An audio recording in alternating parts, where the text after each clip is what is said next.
नमस्कार, मेरा नाम है डॉक्टर सुनील कुमार राणा और आज मेरा विषय है श्रिंगोमा। श्रिंगोमा के बारे में जानकारी होनी इसलिए जरूरी है बिकॉज इसी कंडीशन को बहुत लोग मीलिया, कॉमिडॉन्स, एक्ने या पिंपल समझ लेते हैं।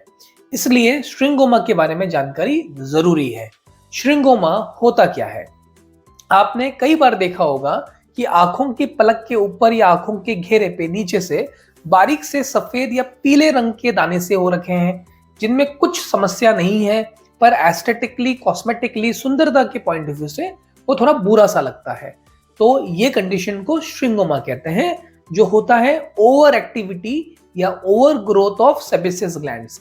पसीने की ग्रंथियों के ज्यादा प्रोडक्शन की वजह से, ज्यादा कार्य करने की वजह से ये देखने के लिए मिलता है। ये कंटेजियस बिल्कुल भी नहीं है, यानी कि एक इंसान से दूसरे इंसान में बीमारी नहीं फैलती है। महिलाओं में ज्यादा कॉमनली देखने के लिए मिल जाती है, और जिनका स्किन काफी ऑयली है, जो लोग हॉट ह्यूमिड कंडीशन में काम करते हैं, उनमें यह ज्यादातर देखने के लिए मिलता है। तो श्रिंगोमा में और मीलिया में और कॉमिडॉन्स में क्या फर्क होता है?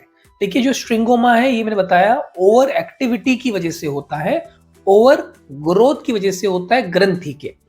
वहीं पर मीलिया और कॉमिडॉन्स के अंदर बहुत सारे प्रोटीन्स जो स्किन से निकलते हैं, जैसे कैराटिन या डेड स्किन या ऑयल या सीबम के जमने की वजह से वो देखने के लिए मिलता है। तो मीलिया और कॉमिडॉन्स बिल्कुल अलग होते हैं।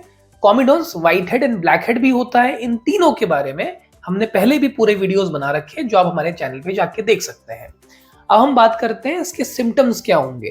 तो हमने पहली चीज देखी है कि एक फर्म सा बम्प या पैप्यूल या गांठ सी आपको आंखों के ऊपर या आंखों के नीचे देखने के लिए मिल रही है, जो कुछ भी करने के बाद जा भी नहीं रही है और दिन पर दिन बढ़ती जा रही है। दूसरी, स्ट्रेस की वजह से, खान पान की गड़बड़ी की वजह से, हॉट ह्यूमिड कंडीशन की वजह से, ज्यादा टेम्परेचर में रहने की वजह से, अंडरलाइन मेडिकल कंडीशन की वजह से भी या जेनेटिक इश्यूज की वजह से भी देखने के लिए मिलता है कि पेरेंट्स को था तो ये आपको भी हो गया है। कॉज हमने समझा दिया है कि ये over production and over activity की वजह से हो रहा है सेबेसियस ग्लैंड्स की, जो कि कभी भी किसी के भी स्किन में देखने के लिए मिल सकता है। अगर आप इससे बचना चाहते हैं तो प्रिकॉशंस क्या रखने चाहिए? एक तो आपको अपने चेहरे पे एक माइल्ड क्लींजर का यूज करना चाहिए, जैसे आप सेटाफिल का क्लींजर का यूज कर सकते हैं। दूसरा, आप चाहें तो अपने आंखों के ऊपर या नीचे आइस पैक का भी यूज कर सकते हैं। और तीसरी चीज, सनस्क्रीन मस्ट है। आपको धूप से बचना चाहिए। आंखों को बार बार मीचना, छेड़खानी करना बिल्कुल भी नहीं है। अगर हम इसके ट्रीटमेंट के बारे में बात करें तो उसमें जो ट्रीटमेंट है, अगर हम थोड़ा हायर लेवल का ट्रीटमेंट की बात करें तो लेजर थेरेपी होती है, आरएफए थेरेपी होती है, सर्जिकल एक्सिशन से भी इसको हम निकाल सकते हैं। या अगर हम पहले मेडिसिन करना चाहते हैं टॉपिकल फॉर्म में, तो उसमें रेटिनॉइड्स का यूज किया जाता है।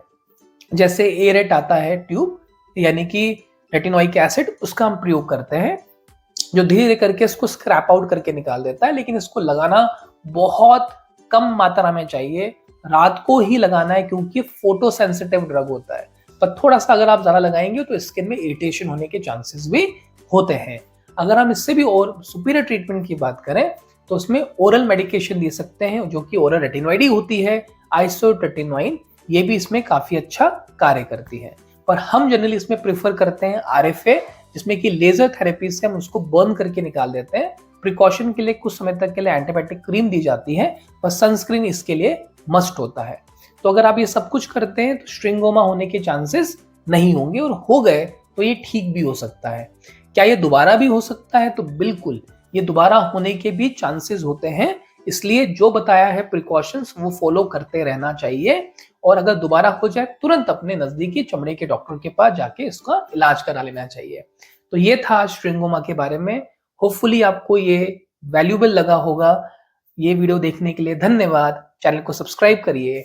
नमस्कार।